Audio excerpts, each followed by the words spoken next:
In today's video, I'll show you how to quickly convert values into percentages in a Tableau bar graph, all in under 2 minutes.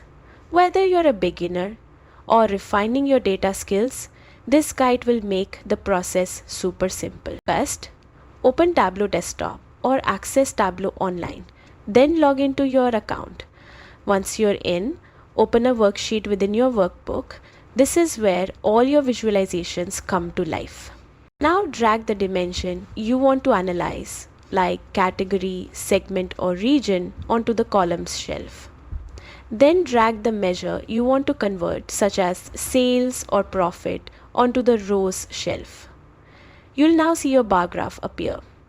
And if this tutorial is helping so far, hit that like button and subscribe for more quick Tableau guides every week. Next, move to the marks card and click the drop down arrow next to your measure. It might show something like sum sales.